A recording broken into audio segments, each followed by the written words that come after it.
Hello. Terry here again. BOBI 28 features the young Cameron Hoban. Simon, the masked singer, asks him a few questions. In the exciting green room of BOBI. BOBI on Saturday the 22nd of August. And who do I have before me? Cameron Hoban. Okay. Now I understand you might have been known by a previous sort of band name, is that right? Just so people don't get confused. I've had a couple names. I was playing under Spiky Mikey from like the end of 2023, Right. and then I dropped that and I was playing as Pretty Girls Kill as a band, and that's all shut down now, and I'm just playing under my own name, my own music by myself. Cool. And you're the singer-songwriter extraordinaire. Behind all of it. So what can people expect seeing you, fella?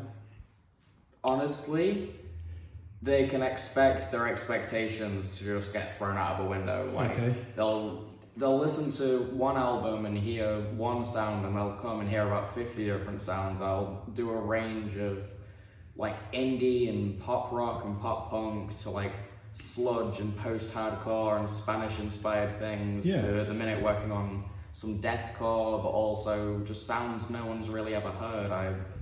I don't like when people know what to expect, and I feel like the fact that I can do a bunch of genres sort of means bigger outreach, a bigger fan base, because people, come and hear one sound and people enjoy another. There's a bit of something for everyone. And does that happen during the sets, or has that been like a thematic album or EP? Just sort of between albums I have sound changes, but I recorded 8 like demo albums in a year, and then I've gone back and sort of reworked them and taken a lot more time sort of thinking about things I could change or certain sounds I wanted. So now I've got 3 albums online, I'm working on a 4th, and I just sort of feel like with the things that inspire me changing, the music I make changes too, so. And would you say that you've got your DNA thumbprint through all of it, or do you think that you change completely as well? Are you like a chameleon artist, or David Bowie, where it's David Bowie, but it's... Oh, I've completely changed a lot, the things that I do and the way the headspace I'm in, that changes the music I make a lot, so. Cool. And what do you write about? What inspires you?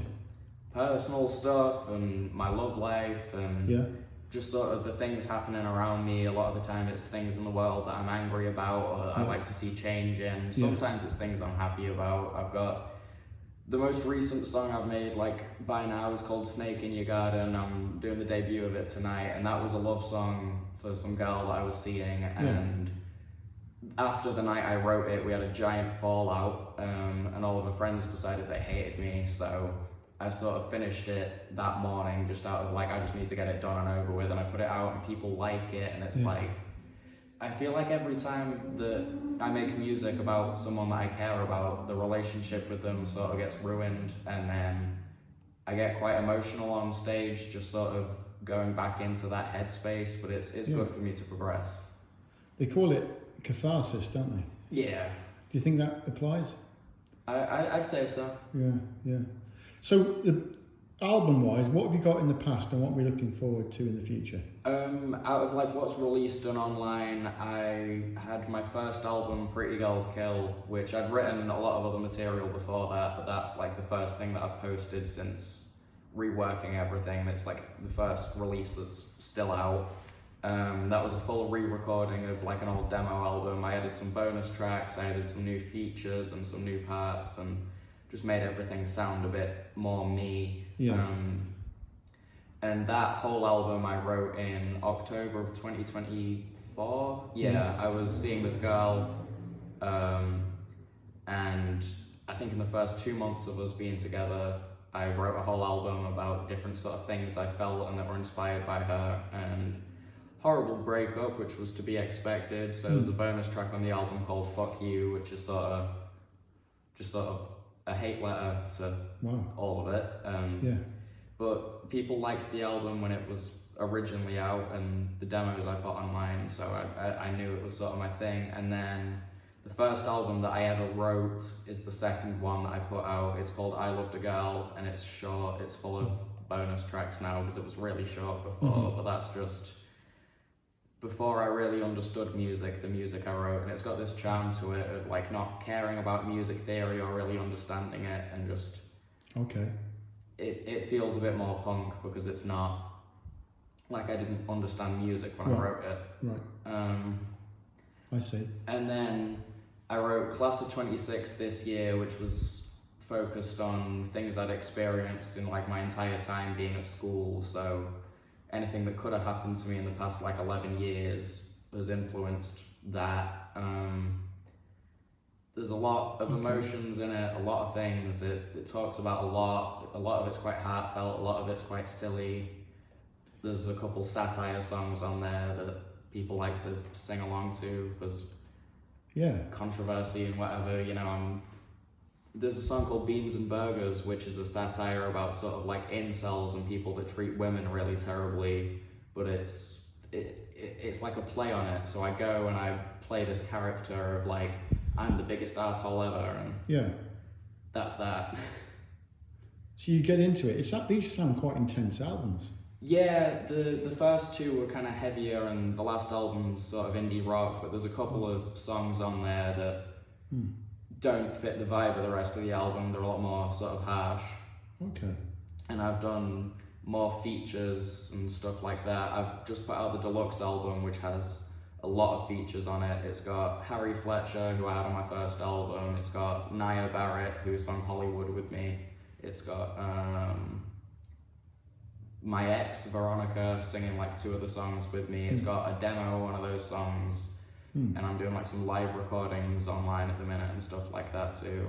I've put out a couple singles of just songs I like to play live or that are meaningful to me. There's a song that I will never take off my live set. It's called Starve and Rot, and it's sort of influenced by, I was in a relationship with someone that struggled with bulimia, and sort of she explained a lot of how it felt to me, and I put it into a song because I knew that it was something people needed to hear, and I've played it at every gig I've ever played since writing it.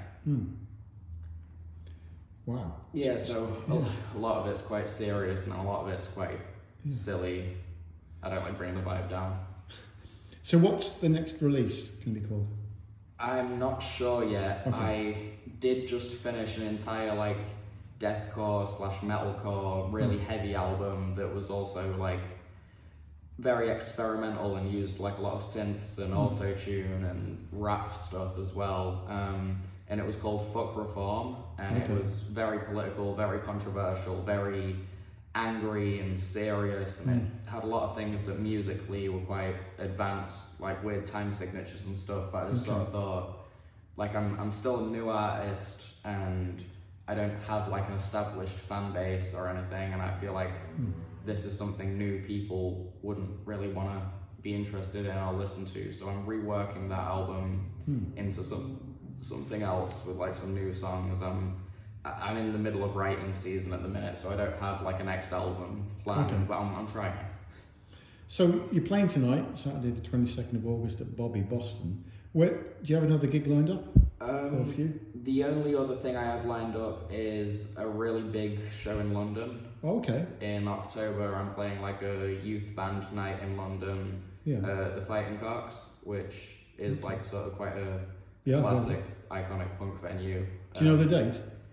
The 21st of October, I believe, And tickets, where are they available at? It's a free event, but it is still ticketed. It's free tickets. I'm not really sure, but on my socials, I've got posters up for it with like the QR code. Okay, so all the normal socials, Yeah, brilliant stuff. just Cameron Hoban music on everything. Cameron Hoban music, okay. Wow, man, you've intrigued me, so I'm looking forward to this set.